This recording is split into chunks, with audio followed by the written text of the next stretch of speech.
Dedicated to the poor, Spiritans are in situations where the church has difficulty in finding ministers. Following an early presence in the mid-1790s in Baltimore, this was renewed in 2005 when the Spiritans took on the parish of St-Edward the Confessor, and in 2011, the neighboring parish of St-Gregory the Great. On Sunday, February 8, 2015, St. Edward's Parish celebrates as the newly appointed pastor, Father Honest Munishi, is installed. With many abandoned houses and the threat of crime, attending for worship is a challenge. So, where precisely should the Spiritans' charism be put to work? I like the way we are going. The church, the Spiritans are for the poor and most abandoned, and that can mean anybody. That's what Libermann was for. That's what Poullart was for. This was predominantly an all-white church, and in the 50s, I think, 50s or 60s, Father Connolly took down the ropes because there used to be a rope to separate the blacks from the whites, and he took that rope down. And after he took that rope down, then the ethnic culture changed. Part of the despair that we have in the community is the gun violence. The gun violence, we are all aware of the gun violence all over the country. St. Gregory is a pioneer in that gun violence. Even during Monsignor Damien's time, and Father Jean-Pierre have continued to do that. So we support every programs that enables people to turn in their gun. I feel now comfortable, but at the first day I arrived in this neighborhood, I was scared. Not only because of the buildings, but because of the crime. This neighborhood is identified with a lot of crimes, a lot of, let's say, prostitutes, poverty, you can name it, all those kind of things. Drugs, selling, and those kind of things. The current members of the two parish congregations range from the senior citizen to young families, and they're finding a welcoming place, both spiritually and physically. When we came here in 2009, the parishioners that we met here, they took us in as their own family. We call St-Gregory the Great Church family. Truly, St. Gregory is a family. So in that, we do things together. And for that togetherness, I believe that St. Gregory's will live according to God's will. I'm born into a community where I know God is actively present. So it may be a small community, but God is actively present in our community. It's a small parish, but really a church family, where everyone knows everyone. And we are doing things all together. What I'm doing today, people they know. And what that one is doing, everyone knows. In the evening, people can phone each other to say what is going on in the parish.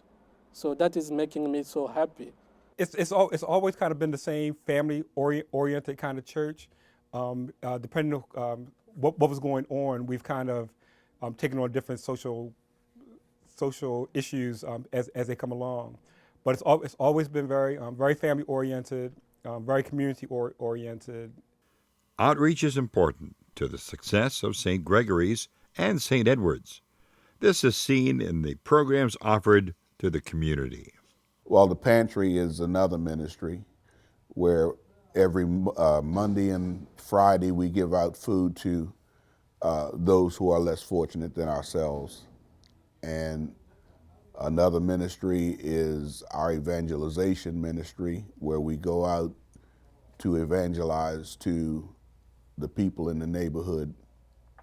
And we also have the altar server ministry. We have a health ministry here, and then our major focus is to create awareness to the people in the church and also to the community, to let them know how they can take care of themselves and how to, you know, locate the resources that are within the community. And I believe and realize that the only best way to learn anything is to meet people. We can learn whatever we want to learn from our fellow human being. So my ministry, I love it so dear because it makes me to reach people, to meet people, and associate with people. We have a soup kitchen where we are able to provide food, we are able to provide clothing through our social ministries. We're able to provide a lot of resources, physical resources, for so many of our communities. And like the adage in Africa, you can force the horse to the stream, but you can't force it to drink. So we can continue to evangelize our community through outreach programs, spiritual outreach programs, the Legion of Mary, and so many other ministries. And we are not only helping those in the neighborhood, they are coming all over the city because they know that at St. Gregory there's this going on. So that is the particularity of St. Gregory, is about outreach ministries. So every Monday and Friday, we give food pantry. It's been a journey of joy. I have 3 daughters, a wonderful wife. This church has been the focal point of our family. 2 of the daughters are servers. My wife is on the finance committee, so it's our foundation for the family. So we've work in the church, and I do the readings and try to help out in any way that I can. The Spiritans here in Baltimore are making a difference, much like they do all around the world.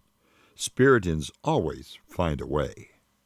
Father Jean-Pierre has been a very helpful resources for my family. He has done a lot that I cannot even begin to imagine. He has helped us with food, he has paid some of our bills, and he has helped us with medical help. There's absolutely nothing that I think we can do if he hasn't been there to assist us. So I feel comfortable because I'm a religious, I know what it takes. So seeing a fellow religious, so I'm happy about the Spiritans and their spirit. When I came to St. Gregory, I was still working as a medical scientist, but I lost my job for close to 2 years. And this community have supported us physically, they've supported us spiritually. So my wife and kids and family could survive knowing fully well that the pastor is not just fulfilling our spiritual needs. The pastor let us know that God is there for us, God is going to sustain us, but he went out of his way with the community to make sure that they help us physically.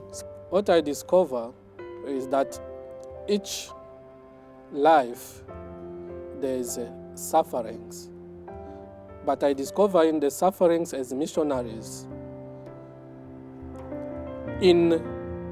within pain or sufferings, you find joy.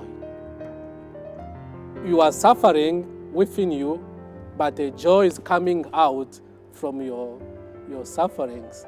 That is something I'm experiencing since I become priest. So it's not a sufferings which you stay there and you are crying, you become sad, but even within your sadness, there's a joy coming when you remember that I'm not suffering for nothing, but I'm suffering for Christ. America used to send missionaries in Africa, and particularly in Tanzania.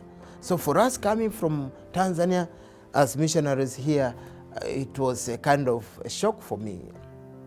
Rooted in their founders and true to Christ, the Spiritans continue to use their missionary intuitions, their guidance.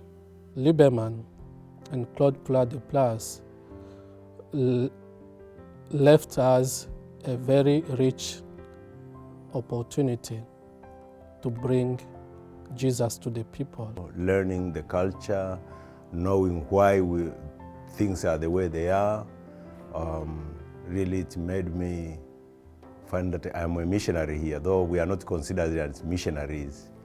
But the first, it was a big challenge for me to understand why things are the way they are and how to get into the situation and the work. And church has been built by the poor, and we should be there for them, whether they are few or they are many. I mean, God will not say, because you are few. Maybe there could be some reorganization, how we do it or how we work that out. But that, I think, is a gift for the Spiritans to be, it's a gift to the community for the Spiritans to be there and to serve them in that way. Yeah.